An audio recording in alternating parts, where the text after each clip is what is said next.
And welcome to the 2025 Tuscola Football Network. Hey, as usual, this is David, and welcome to the Jonathan Crompton Coaches Show. Mine is Coach Crompton. I think he's watching film right now, post-practice. Got a show that we are so excited to have. We have been waiting for a long time to have this show and talk about Tuscola football. And when you talk about Tuscola football, the one person that should come to mind, if it doesn't come to mind, then you don't know Tuscola football, is Coach Doug Brooks. And Coach, before we get into I want to welcome you to the Tuscola Football Network. And all this wouldn't happen if it weren't for you. So we're going to get into details in a little bit. So thank you for coming, Coach. Not a problem. Glad to be here. We're thrilled beyond words that you're here. And we're going to get some housekeeping stuff out of the way real quick. If you look at the bottom of the screen right now, you're going to see some sponsors. You're going to see Sutton and Sons Antique Mall. Ryan Sutton. Ryan played for you. Frog played for you. And we're going to have Frog on here really soon to talk about his playing career under you. Mountaineer Oxygen Services, Heath, is jumped on board this year, and I am a customer of Heath and the people at Mountaineer Oxygen. I will tell you, back when people know the story of myself and Janet, especially Janet, when she almost left us with the COVID, and Mountaineer Oxygen showed up at my house to make sure that she was taken care of when we finally got her home from the hospital. And they didn't have to do that, and they made sure that the whole time that beautiful girl of ours, and Jonathan's mom and my wife, was that her oxygen was perfect every single day. Visit these folks. Caffeine and Chaos. John Caldwell and his family are jumped back in this second year, and I'm not much of a coffee drinker, but when I drink coffee, it's Caffeine and Chaos. And stop in there to get your coffee, get your treats, get your ice cream. And they've got the best indoor playground in Western North Carolina for your kids. Great people, and they are Mountaineers through and through, Coach. They love this program. Chris down at the Print House, this is not what they have. This is because I don't have the backgrounds from them yet. Our backgrounds this year are going to be spectacular. For the Tuscola Football Network, and the Print House does all my stuff at my business. And people have commented on my signs forever because I've got great looking signs, and that is not only do they help and they make them, but they designed them with me. So please visit Chris and everybody down there. And then Christie's International Real Estate, and that's Amy Spivey. And Coach, I know you know Amy well.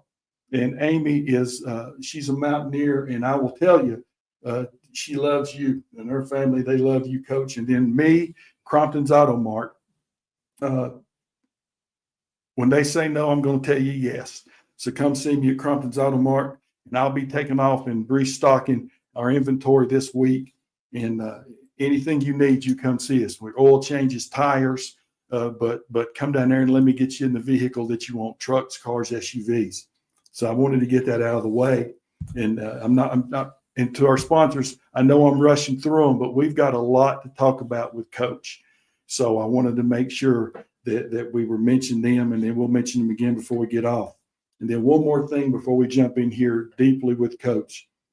The football team, the 2025 Mountaineers, need your help again, as you did last year, to help supply these I guess they call it sports drinks.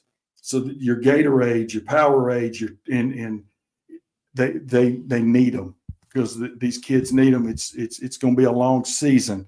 So when you get them, please, if you can get the 20 ounces, you can take them to the Tuscola High School office, to the field house, or like you did last year, it's a shorter drive. You stopped by my place at Crompton's, and my waiting room was a Gatorade factory.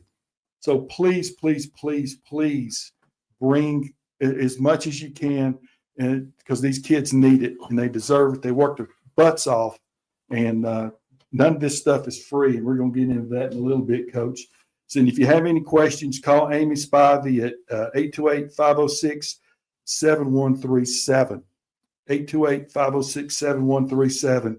And please think about donating as much as you can on these 20 ounces, Gatorades, Powerades, whatever you can afford to help with. So I got that out of the way. And now, Coach Brooks, welcome, sir. It's an honor and a privilege to have you here because, again, and I sincerely mean this, and I'm not speaking for myself. I can't tell you, when you say Tuscola football, people think of Doug Brooks, Coach Brooks, and I'm not going to call you Doug because I'm going to call you Coach because that's to me it's an honor to be called Coach, and you it's a well-deserved honor. So welcome to your network. Well, it's good to be here. It's good to have you. And I told we met Saturday and had a little pre-interview thing, and I said, "Hey, do you think you can wear a Tuscola hat?" And you just giggled, said, "Well, I might have one or two." So that's that. He's wearing a vintage. Yeah, it's an old hat. That's awesome. So, Coach, before we delve into everything, how are you doing? I know that you stayed an extra day because you're going to Montana, and so how are you doing, and what's been going on with you? I'm doing great. I had a little health scare a little earlier, had double bypass, but I'm great. I think I'm in pretty good shape. I feel good. And life's good. Life's good, and I'm so enthusiastic about what we're going to delve into here in a little bit. We're going to end up talking about all the stuff at Tuscola. But do you mind if we do a little background and talk about a little background with you, Coach? Not a problem. Okay. And folks, tell me, hey, on the comments, let us know if you can hear us well, because we don't have our headphones on or headphones on. I want to make sure that everyone can hear. So, Coach, I did my research, and I did not know you're from Silva. So you're a Jackson County boy, right? And you went to Silva Webster and played on some great football teams. I was very fortunate, to be a member of some of those teams, and we had great players. We had two really great players, but we had a lot of good football players. We had great tradition at Silva Webster, and I was fortunate. Yep, and some of the guys you played with. Just briefly talk about some of the guys you played with, and then what position did you play? And don't downplay how good you were, because I did my research. No. I was just a guard, so a middle line. When we were around 5'3", I was a middle linebacker. But other than that, I was just a defensive guard and offensive guard. And some of the guys on the team, Jim Gudger went on and had a great career. Gary Phillips was a good fullback that was a senior with us. Tommy Love was a great tailback, great athlete, good free safety. Boyce Dietz was one guard and I was the other guard, so we were Coach Dietz. Yeah, Coach Dietz. And so when you graduated, you went to Western, right? And then when you left Western, let's get into your coaching career. So when you left Western, where did you go initially? Well, I helped Coach Hal my senior year at Western. Me and Boyce both helped him. And then after that year, when I graduated the next year, I went to South County, Georgia for 1 year. Left there and came back to Hendersonville to work with Coach Hunt, who I'd played for as a freshman, and coached with him for 4 years at Hendersonville High School. I left Hendersonville High School and went back to Western to get my graduate degree. And I was a graduate assistant under Coach Waters and Don Powers and Coach Setzer, and two great people. I love those guys. Bobby Payton. It was a great staff, and it was a good year for me. It really, really was. After that year, because we just, Lord, I had Shane and Slade and had two boys, and just to drop, leave a job and have no job, go back to school full time to become, as a graduate assistant. It was good times, but it was tough times. Thank the good Lord I had a good wife that stand with me. Yeah, and she's watching today, so I'm sure she is. Hey, Mrs. Brooks, it's going to be well. It's going to be well. So when you left Western, Came to Tuscola. With Steve Hodgin for 2 years. I was a defensive coordinator and coached the running backs. And that was in 1977 and 78? 77 and 78. Good football teams. Very good football teams. And so, I mean, your initial thought when you got on the hill? Well, we played. Tuscola was the biggest rival that we had, other than Swain. It was sort of odd. At Silver Webster, we had two rivals, Swain County and Tuscola, that we just, were just all, because we're close, Just a lot of people worked at Daco and rove across through the Balsam Gap, and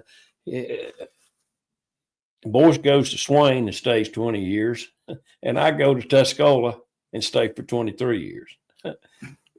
And we both played it, at Silver Webster. So I thought that was sort of that funny. is. And when did you get the itch that I think I can do my own program? I want to run my own program. Well, or I want an opportunity to run my own program. Felt like, that's what I wanted to do. I mean, after working with Coach Hal and then with Coach Hunt, and it's just what I wanted to do. So I studied at it real hard, and went to all the clinics, and I did everything I could do in order to get that break to get to the next level. Yes, sir. And I got that opportunity in 1979. I went to Mitchell High School as a head coach. Mitchell it was Harris High and Bowman High. They consolidated and made Mitchell, and it was a good place, and I really felt like we could build a program there. And I told them when I came, I said, I'm here. I'm going to build a program. I'm not going to leave unless that job at Tuscola comes open, and I happen to be so fortunate to get it. And they said, well, we can live with that. So they hired me. And then we were 5-5, and that was a good year. Yep. It really was. And then the job came open. Job came open. It came open late. We just bought a house in Spruce Pine. We get a phone call and say from the principal, Mr. Starnes, and he says, Steve's going to go to Western. His job's going to come open. Are you interested? And I said, well, let me go talk to the boss. Well, I told her, and she said, let's start packing. So and it worked out that, I got approved through the board, and I became a head coach in 1980. Absolutely. And 171 wins. And I got 171 wins, 6 conference championships, the Western Region champion, and changed the lives along the way. All these boys these young men and these grown men now that played for you. I think that every one of them would love to be sitting in my seat tonight and have the opportunity to talk with you, because absence brings fondness, and you do. Hard work never goes away, but you remember the other things, life lessons, and all of these guys that have talked to me about the football, but things that are much bigger than football, sir. Well, the job itself it's much different than just X's and O's and winning games, and that's important. Winning is important. Yes, sir. If it wouldn't keep score if it wouldn't, and we're judged by our record, by the number of wins we got. But that's what the fans, they judge us, and people out in the community, that's how you're judged. But there's a lot more to being a head football coach than just the number of wins that you accumulate. It's the life values that you can impart to those young men. You get them at a very impressionable age, and you have an opportunity to mold lives, to teach them lifetime skills. Value hard work, the value of discipline. People always look sideways when you say discipline, but discipline is something that you do not to someone, but for someone. Pride in yourself and what you do, the ability to, I don't want ability, but you sacrifice your ego and self-interest for the welfare of the team. We had the first page in our playbook was overall general philosophy, right? And it was really simple. We operate on a team concept. No one is more important than the team. Not you, not anyone, not me. The team comes first, and whatever we have to do to accomplish that, we'll do it. And if you want to be a part of the team, that's great. And if you don't, and if you can't go by these certain basic rules, we had a second page was what we expect from you. And then the third page is what you can expect from us. And we tried to put kids in a disciplined environment and teach them the little things. We never, you winning is always in the back of your mind, but we never talked about winning. We talked about playing hard and doing the little things right. And if you'll do that, most of the time winning will take care of itself. So that's where we are with that. And a lot of the kids, I see them and I love them. And at the time, they'll tell you, it wasn't a lot of fun. And it wasn't. It was tough. We had camp for 5 days. Now you talk in 2 days and eating and sleeping at the gym. But you bonded there. It brought that team close knit together. And in every team, there's a point during the season or early part of the season when that team, when you just see them and when they just, they just gel, they just come together, and that because they're sacrificing together for something that's bigger than what they are. Yes, sir. First of all, I got goosebumps, and wow, that's. But those are the things that that are important. I think is what you teach along the way, and you want them when it's all said and done to be good citizens, and to make their contribution to the community. And it's not just me now. I mean, yeah, the assistant coaches. We're going to talk about that. The assistant coaches did a great job, but you don't have to be the head coach to be, impart those values along the way. Yeah, and we're going to get to your staff and those folks that I was lucky enough to know a lot of them when we came out here, and how just really, we're going to get to that. So I want to talk football for a minute. I want to talk because, John Truitt, he sent me, we talked, and then he sent me a text, and then he sent me another text, and then we talked again, and we was talking about the wishbone. And he said, I want to know, and this is that John wants to know, when you decided that this program was going to run the wishbone, and I love the wishbone, but those days are gone. But when you decided you were going to run this offense and you wanted to learn it, that you went down to Alabama you spent time with Coach Bryant and his staff. I think you spent time with Coach Dye and his staff. Right. And then the one that I love the most, because I remember him so much from my days over the mountain, especially when they were recruiting Tim Sluter to come and be their option quarterback at East Carolina, Ed Emery. Right. And So tell me about your philosophy and what made you decide that the wishbone was going to be successful, and that and once you jumped in, you didn't just want to learn it, you wanted to learn it, and you did. And it was the whole staff, but we ran the wishbone pretty good. No, you ran the wishbone real well. We ran it. We had the power, but we also had the option and the misdirection. But basically, the wishbone's a 3-back offense. And any 3-back offense, you're gonna have to run the ball, and that's your philosophy. You're gonna hang your hat on it. You're gonna be able to run it when everybody in the stadium knows that you're gonna run it. Now you don't.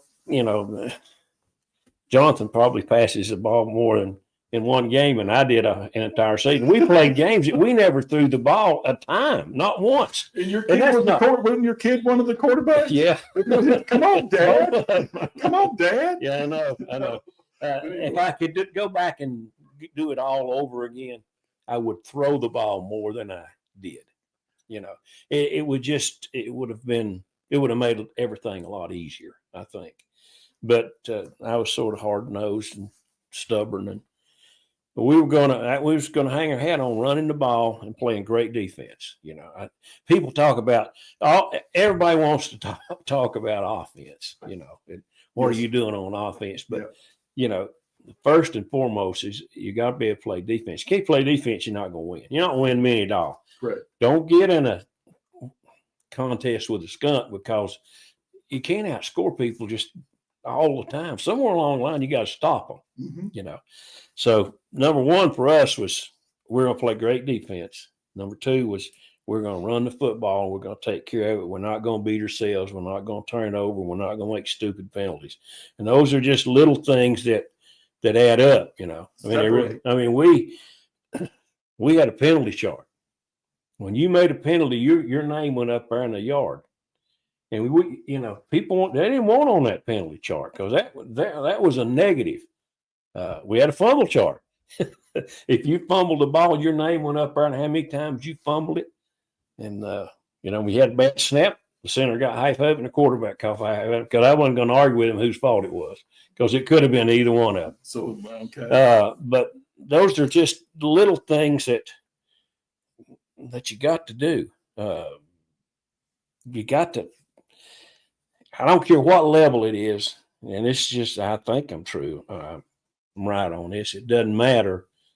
You got to run the ball, and you got to stop the run. You can be in the pros. You look who wins those Super Bowls, and those goes deep in the playoffs. They can run the football. Now they can pass it. They can, and they do. But running it for them is maybe 40-60 or 50-50 at the best. Yeah. But we were a little skewed the other way too much. We really were. But our kids believed in it, and that's what was important. They believed that if we executed, that nobody could stop us. The discussion that we had at the end on Saturday, and then what we talked about coming over here tonight, was you guys, a lot of weeks, you had people beat before you got off the bus, because they knew that your guys up front on both sides of the ball, but I'm going to talk offensive line for a second. Okay. They knew that and excuse me if the kids listen, but they knew they were fixing to get their ass beat. You were going to physically beat these people up. And that those 5 guys up front, the quarterback and, and all that stuff, that's great. But your 5 guys were just good year in and year out. They were tough, and they played well, and they blocked well. And whoever taught them, they were. Well, Buddy Chandler gets a lot of that credit. He was the first one. Were they not? I mean, you have to admit, Coach, your guys up front, they were very good. By the time you got there, you guys were darn good up front. So you could have run the veer, you could have run the eye, you could have run the wishbone. Yeah. I still think you would have been as successful, because you guys just beat people up. And I know, and that's just sometimes football is not very complicated. I think it's made more complicated than it should be now. but my guy is going to beat your guy. Yeah. So I think talk about your offensive line and your philosophy with those and the guys that coached them for you and what went into getting those 5 guys and the guys that were behind them that gave them a blow every now and then. If you would, sir. Yeah. Well, the offensive line is the heart and soul of a football team. They're the ones that live it and breathe it, and they don't have anything else. They don't go on and play basketball, or they don't go play baseball. They play football, and they're an offensive lineman. And you can't operate any offense if those guys don't block. I mean, they got to block, and they got to take pride in the fact, realizing they're going to get very, very little recognition other than from their own teammates and people that actually know football, that understand that, that quarterback, he is really sharp. He's really good. But those 5 offensive linemen are giving him an opportunity to showcase his talent, because if they don't do their job, he doesn't get that opportunity to showcase his talent, or a running back or whomever it might be. So you got to have those things. They got those good linemen, and they got to be tough. And Buddy Chandler was great at it. He worked 6 or 7 years. He was he went into administration. Yeah, he put his suit on. He went into administration, and he became the principal. But now he was, first and foremost, he was a good person, but a good offensive line coach. But we had Larry Brow did a good job. Jim Fox did a good job. I knew Jim pretty well when he left and went over to our side of the mountain back then. And I'll forget somebody. I think there was 7. But that's the only changes that we ever made was offensive line coach, because so much was expected of them. Really, I mean, Kyle Ledford, he helped us a year or 2, did a good job. Talk about the guys that were on your staff, your long-term guys that are just Dennis Hefner was there 20 years. Great guy, just great with kids, good motivator. I mean, and was he the good cop? Yeah, him and Colonel Brooks, him and Bill Brooks were, and Bill was the same way. He's just super. He's just a super guy and would do anything in the world.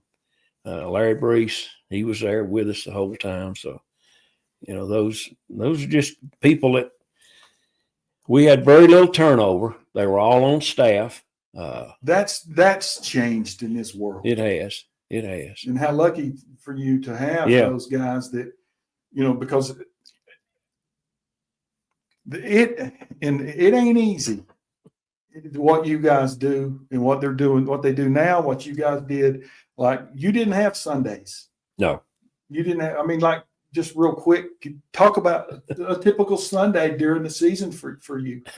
Well, a typical Sundays, we get there at 2:00 and work to 6:00, breaking the film down on ourselves. And that's where we had all these charts, and we kept and the kids, we graded every player and posted his score, and it was a big deal to them. The first thing they do on Monday morning, they come in the field house and see what their grade was. So that was a big deal. And then at 6 we'd take a break. A lot of times the wives would bring in pizza or food, and kids would run around in the cafeteria, and I knew I had it good. I had a great staff, but I didn't know how good I had it until now. We were a family and we were together, and we just, and those assistant coaches, they sacrificed as much of their time as I did mine, and the countless hours that we would put in. And Bill Brooks mowing the field. He just took that field under his wing, and he mowed it to death. Just as quick as the JV game was over, he'd mow the field. Quick as the soccer game was over, he'd mow the field. He mowed it up. He just did such a great job with that. But everything, and they just all pitched in, and we were a close-knit group. We loved one another.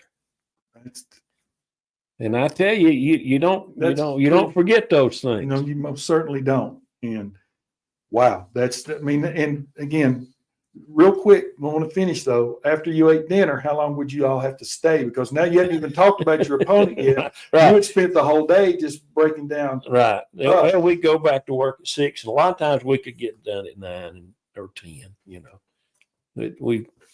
We play in Asheville one year, and Asheville was, oh man, they were good. And they just beaten West Henry 70 some points. They were averaging about 50 points a game.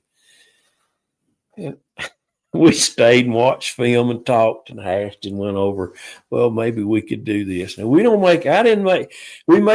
made adjustments and changes on defense. Now offense, what they learned the first week is what we did the last week. I don't think you can be successful if you're changing all the time. We would go 4 weeks and not change anything offensively. And you could just about the 4th week, you could see the light sort of come on in some of them's eyes, hey, I get it. I understand it now. Now I know what he's talking about. But if you're constantly changing,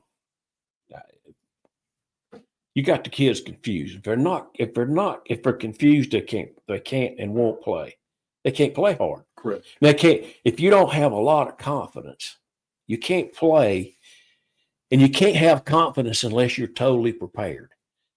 And our kids bought in to the fact that, number one, we were going to outwork people. We were going to be more physical than they were. And we were going to be prepared in every facet of the game. And that takes time. And quite honestly, I don't know how they do it now. I think the state puts limitations on the number of hours they can practice, on the number of hours of contact they can have, which is literally 0. We didn't have it. I mean, I remember one time we're getting ready to play Pisgah, and I told the boys, I said, now boys, we got Pisgah this week, so let's just tell your mama to keep supper warm because it's going to be late time you get there. Tommy Smith, a great football player, great person, great. He stood up and said, ain't no problem with me, Coach. He said, if I go home before dark, my daddy make me go to the backer field. And he said, I just assumed to practice is go to the backer field. But those are the kind of kids that we had. They knew what hard work was. Yep. And, we had the meal, and that brought that along. Yeah. But they were not afraid. They were not afraid to work. Yeah. And they would work, and they did work. And they didn't like it as much then as they appreciate it now. And so we got about 28 minutes left, and we're going, because I know we got to get you back so you can head towards Montana. So we're going to don't talk about Pisgah yet. Okay. Because that's and folks, I'm going to look at the camera. Is that the camera that's on? Or you can do this one. I don't care. So I'm going to look at the camera. When we get into talking about Pisgah, if you don't get goosebumps from listening to what I listened to Saturday and we're going to talk about today, then you don't understand. It's good. So just trust me. But don't talk about Pisgah. Everybody remembers you remember all the game. I know that they say they run together, but if I sat here and said, tell me about week 6 in 1987, you would eventually remember. Besides the Pisgah, what's the toughest loss that Coach Brooks ever had at Tuscola? Where it just it'd probably be 1982. We played Brevard. They were good that year. They won the state championship. Yes. And they never snapped the ball on our side of the 50. We lost that ball game. I think it was 20, maybe 21-20, something like that. They never snapped the ball on our side of the 50-yard line. They threw an 80-yard touchdown pass that our kid, he just got his feet tangled up, and there he was, And we scored. Squib, they had a kid, Sport Robinson was his name. Absolutely could fly. Of course, he was deep, and we didn't have anybody then that could kick it in the end zone. We were fortunate. We had a lot of great kickers. Yes. And some of the kids that we put on the kickoff team, I just said, "Oh my Lord, I hope he kicks it in." And we got those from soccer players. I mean, we got soccer. We got great kickers from him.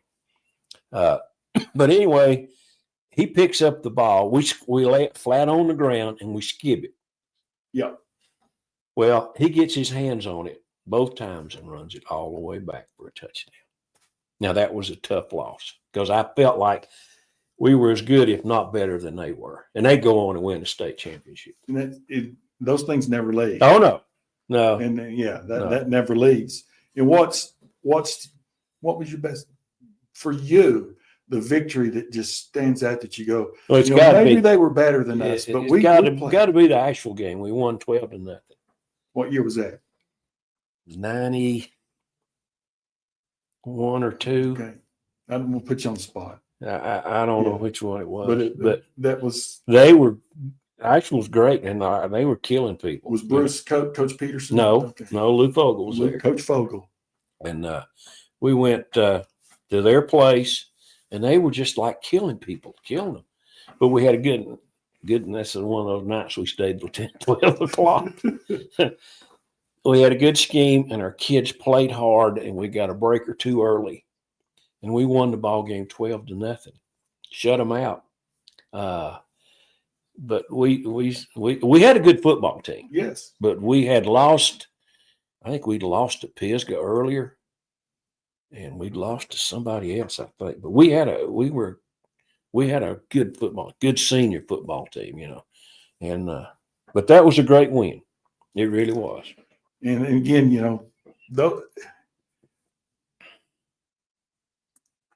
the thing that I'm most impressed with, and we didn't talk about this Saturday or today.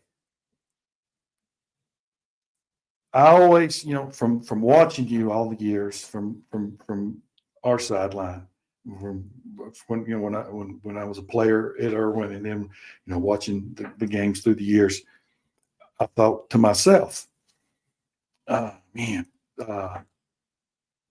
very stoic. No, I mean, he's very stoic. He's really hard nosed, and I hope that we're able to just have some sort of conversation. I will tell you, this has been just the last Saturday and today. It is such a privilege to get to know who you are, and to know that you coached hard, but to hear you talk about your coaching staff and talking about you loving, and it's a family, and to hear you talk about it privately, and to talk about your wife, and to talk about your sons, and to talk about this community and what this community means to you. I am overwhelmed. And again, I will. This is the highlight of what we've done here, and that includes the stuff that for the last 2 years and starting year 3 with this stuff. Thank you, Coach.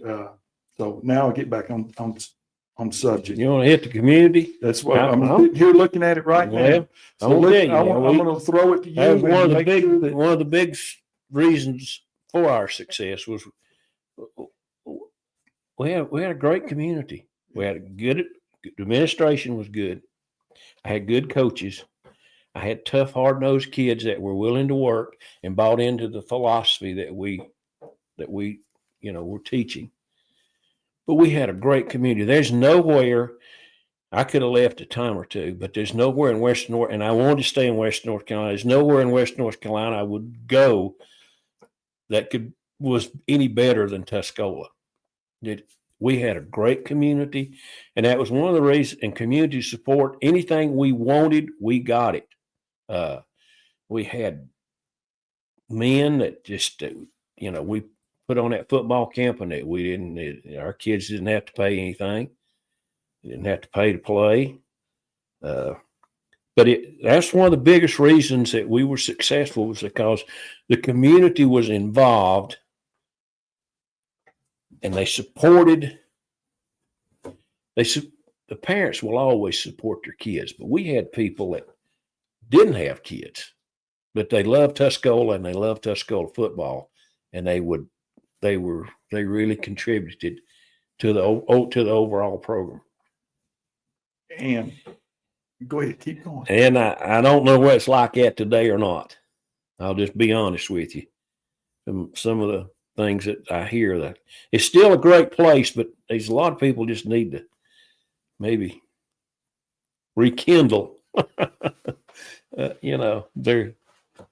their hopes and desires for their kids. You got to help your kids out. I mean, have them help. From what I hear, it's not as good as it used to be. The support from the community. Well, I hope that everyone's listening, and it's that's very profound. I know we had great support. Yeah, and it was so important, to our kids. And when we traveled on the road, I mean, we had as many people in the stands as a lot of the places that we went to. Yes, sir. Tuscola traveled well. Their fans supported them, and just anything we needed, we could get it. Well, I will tell you, there's great people surrounding this program right now. But you can always use more, right? And kind of, I hope that we can spread that just a little bit, because again, the people that are there, I know that they're working hard, but you just need more of them. But we don't want to. But we're wearing the same right. folks out. So right. let's. This the culture. When I think the culture change the culture within the walls. Yeah, but now there's a lot of people out there. Yeah, they're a lot like I am. If you want me to do something, all you got to do is ask. But you do have to ask. Yes. I mean, you'd be amazed at how many people would pitch in there. There's a lot of guys that wore that tee, still take a lot of pride in it, and they'll come to the forefront. But yes, you need to ask them. You Absolutely. need to say, "Look, we're sort of down here a little bit, and we need this and we need that," and it'll happen. It'll happen. Absolutely. They'll make it happen. Absolutely. And again, that's coming from the reason we're here is because of the coach. So that leads us to the part. Well, but before that, this is one more thing from John Truitt, and because we're going real quick, and then we're going to get into the Pisgah thing, because he said one of the greatest lines he's ever heard was he had seen you at a grocery store or something, and they were talking about throwing the ball and then throwing it around and stuff with Jonathan and Tyler. And we touched on this just a little bit that day. It was really cool when we talked about they would look good, that Jonathan and Tyler would look good. They'd been great wishbone quarterbacks. Handing that ball off. They could have run it a little bit. But I love the fact that you were going to stick to your philosophy. And I love that. Well, you can't. You could, we went away from the wishbone because we just didn't have a quarterback for a couple of years and run the wing tee. And the wing tee is a great offense. And you can do anything out of that you want to. But with a kid like Crompton or Brocious. Yeah, with Brocious, we'd sort of be stupid not to run the wing tee. I mean, and you can tell if they're going to be, you can tell when they're this tall whether they're going to be worth a hill of beans or not, or whether they're going to be, an elite type player. And if you've got that elite type player, you can throw it enough out of the wing tee. But you can still, you can still run it, That's but it. you can throw it out of the wing tee. The wing tee's a great offense. It really, really is. And basically, what they're doing now is a wing tee Yes, sir. in colleges, Yeah. or as Danny Shook says, it's just a Notre Dame box. They just spread out. Correct. Correct. And they're Absolutely. throwing it more. I mean, can you imagine, real quick, for us older guys, can you imagine Jimmy Streeter and this offense and these offenses today? Can you imagine what that would be like?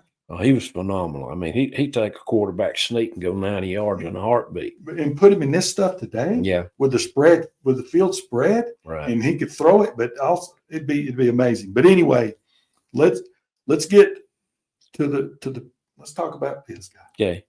And before we get going, and I know that you're going to use this word, and I know you have nothing but respect for what when you competed against them. Right. But this is a different thing. It's not just so I'm gonna shut my mouth, and I just want you to talk about Pisgah. Okay. At the very beginning, Pisgah week starts, and the first day on Monday, I say, now look, guys, you should be honored. It is a privilege for you to compete in this game. Very few kids will have the opportunity that you have to play in a packed stadium with both sides screaming from 5 o'clock until the thing's over.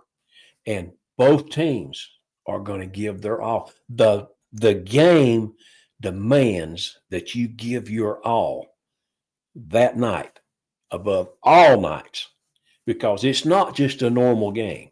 It's a game in Haywood County it's for bragging rights. And you don't ever forget those losses to them. And Pisgah, the one thing you could say, they're going to give you their best shot. You're going to get the best shot because the game meant so much to them as well. I mean, it just didn't mean a whole lot to Tuscola. It meant as much or more, and I wouldn't let it mean more. I can't let it mean more to Pisgah than it means to Tuscola. It has to mean more to us. At least that's the point that you're trying to drive home in your preparation. And we practiced long, we practiced hard, and everyone knew how important it was. I mean, they lived here. They live here.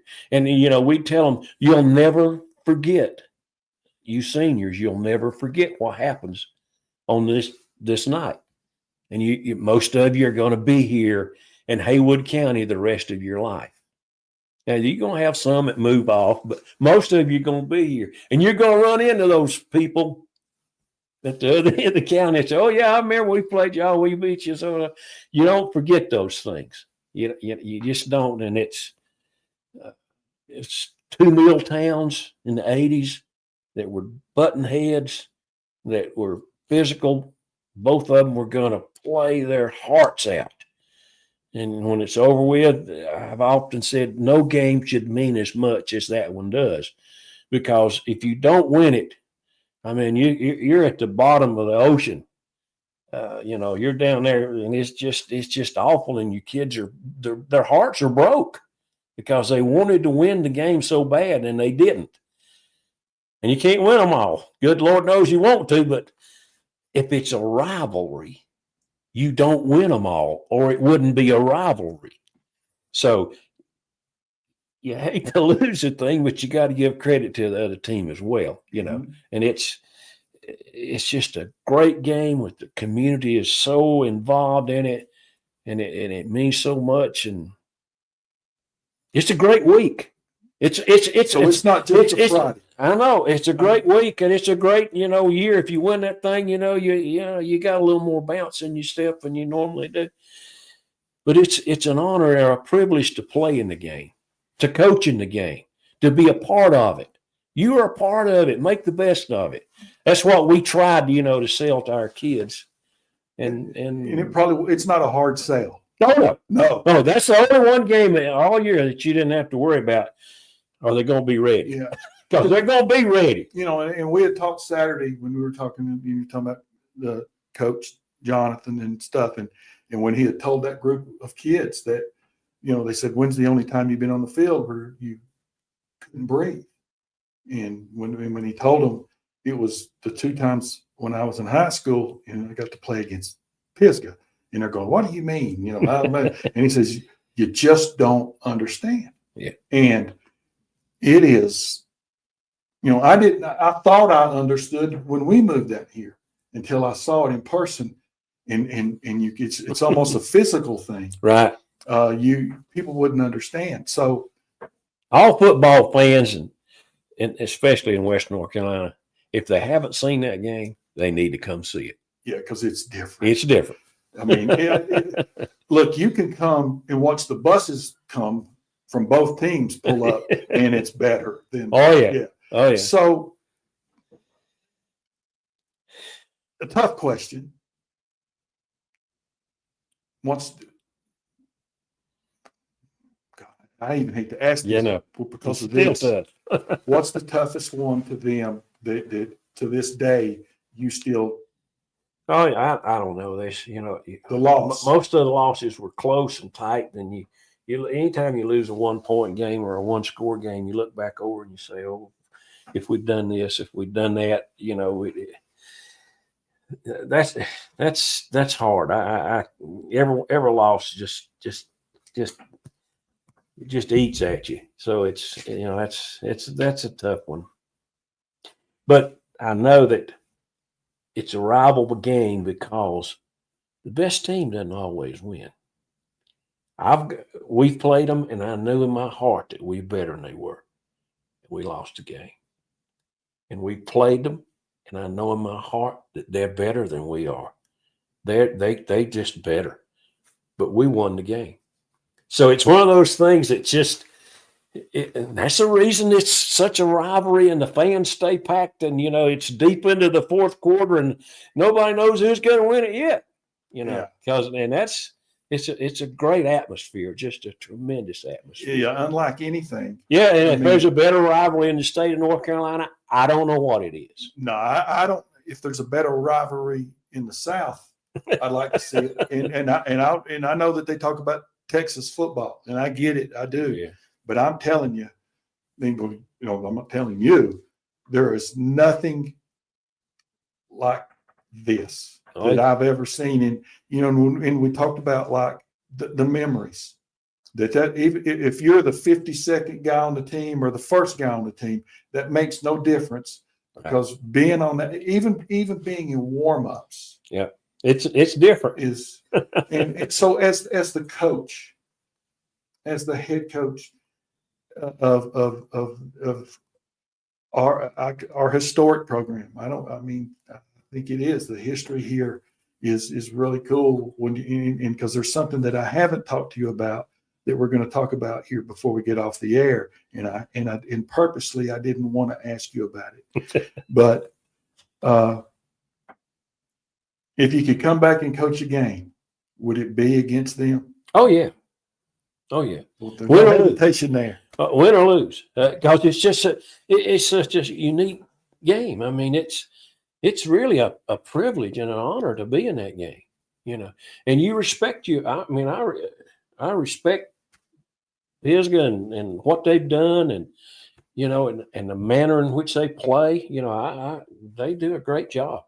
They've always done a great job. You're going to get their best shot, and you hope you're going to give them your best shot. And you know, you hope when the dust settles that you're 1 point ahead, but sometimes you're not, and that's what makes it a rivalry. It's a heck of a thing.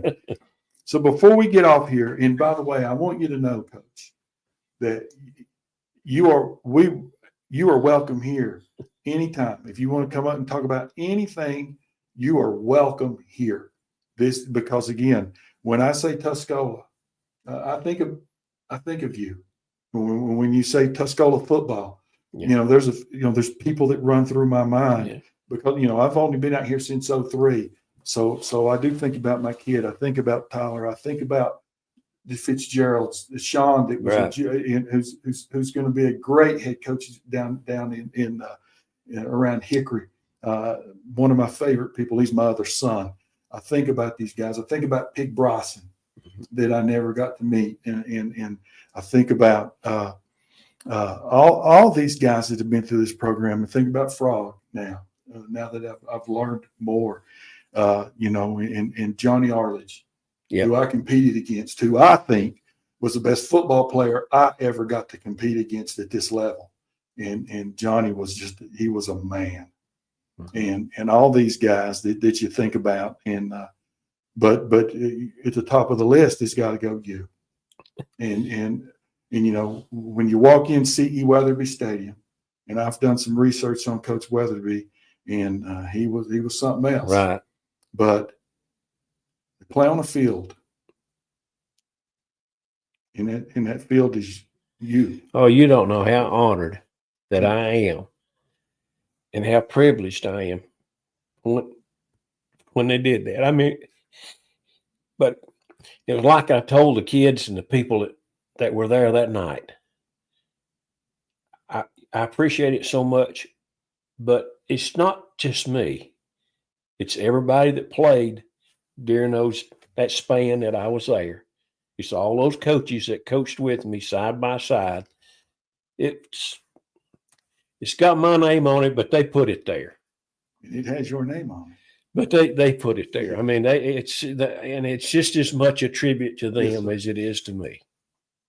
But that's got every time you walk in there, though, you got to go. It's just I can't describe how humbled I am by it, and I appreciate it so much. Look, that's that's the part that I want people to understand, and I just want to look at the camera. I will let you kind of take a breath here, Okay. because I want people to understand, honest to goodness, that this football program is beyond special. It is really beyond special. And when you go back to Waynesville Township, and I've done all this research, and you talk about like the last group at Waynesville, and you talk about Steve Davis, and you talk about Mr. Spivey, and you talk about all these guys, the 72 guys that won the championship, and all your groups that went through, and Coach Hodges, and now we're up there, and Jonathan's charged with carrying on the tradition. And I do know that he understands the weight of what he's in. Before we go off the air, and we're going to, and Ryan's running the board now. Ryan, thank you, my friend. And we're going to have a good year with you here. But the last word is not going to belong to me tonight. I want the last word. And then when it is, Ryan, you just let us know when we're done. But Coach, if you could, if you want to, and I hope that you do, just talk about what Tuscola football is, and what you want it to be, and what you see in the future, and what what that T means. Well, Tuscola football now is it's a brotherhood of former players, fans, and spectators. And these guys the players they've gone through the hurt and the work and the agony and the toughness to be a mountaineer. We adopted the Marine. We just hunting for a few good men. We just with the medal to be mountaineers. So, but it's a brotherhood that they belong to, and they have a great. Those former players have a great sense of pride in Tuscola, and they'll fight you over it in a heartbeat now, and what it stands for and what it meant to them, and they want it to mean as much to the next generation or the next team as it did to them, and it can, and it will. It's someone said tradition doesn't graduate. Right. I mean, and that's that's a thing that you have and you fall back on. I think the tradition, and it was good when I got there. Hopefully, I left it as good or better when I was done. But I didn't create all this. It was with C.E. Weatherby and on through. The great tradition and the community support was always there. But that brotherhood or bond that you develop, you become lifelong friends. Who's your best friend going to be? 9 times out of 10 is that guy lined up beside you or played with you or went through those tough times that you went through too. I mean, they were tough at the time, but like I said, it was tough, but when it was all over, that they appreciated it a great deal. So it's not going to die. It's, and we can't let it die. It's not up just to the head coach to make it happen. It takes a lot of people pulling together in the same direction for success to happen. And one guy can't do it. He's like the quarterback and the head coach. They always get too much credit and too much blame. They get too much blame when things go wrong and too much credit when things go right. And it's but that's the nature, I guess, of the beast. I don't know. Well, guys, we got nothing else to do. It's this. Coach. Thank you, and understand again. You are always welcome here. If you want to come talk college football, we'll talk Clemson, and we'll get to it. And on those weeknights, we'll get Jonathan up here, and he'll give you a hard time about the Tigers, and you give him a hard time about the Vols. But it has been an honor, sir. Thank you. I enjoyed it. Thank you so much, sir.